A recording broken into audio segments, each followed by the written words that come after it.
Yan, magibukitangon niya ni ice cream. Gagawa tayo ng ice cream. Nabudol kami sa SNR kaya bumili kami niyan.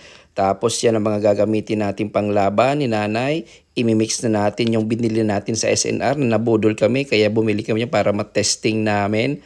At yun, nabuksan na. Amoy gatas nga. Pre-taste kasi yung ice cream doon sa SNR kaya nabudol kami. Pag taste namin, napilitan kaming bumili niyan. Tapos yan, kakartadahin na ni nanay yung milk na yan. Yung milk na yan, nabudol din kami niyan sa SNR.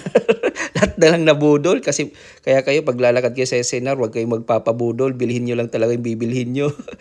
Pero yan, interesting din kasi kaya binili namin. Kaya gumawa kami ngayon ng ice cream at sinubukan yan. Yun, pina-andar na ni nanay yung LC niya. Yan, ini-LC na yung mga ice cream na binili namin sa SNR, pati si Sisi, ano rin, nag-LC. At ako, tinulungan ko si nanay kasi sabi ko siya magaling ako magbati at may nasumasok ko na tong Oreo na to na parang si Tour. Gamit ni Tour yung maso ko. Tapos, yan, pagkamaso ng Oreo, nilagay na namin yung Oreo sa ice cream na ginamitan ng LC ni nanay. Yan ang mga panglaban niya pag magbe-bake siya. Tapos kulang daw yung Oreo kaya ginawa naming dalawa. Nilagyan ulit namin ng Oreo. Favorite kasi yan ni Sisi, yung Oreo. Kaya nandyan si Sisi sa likod, nanonood kung paano gawin yung ice cream na yan.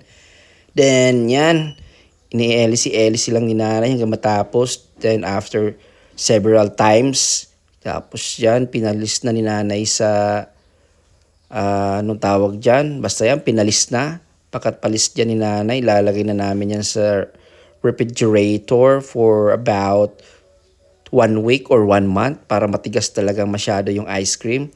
Tapos plinatitada na ni nanay. Plinatitada? Anong plinatitada? Yan.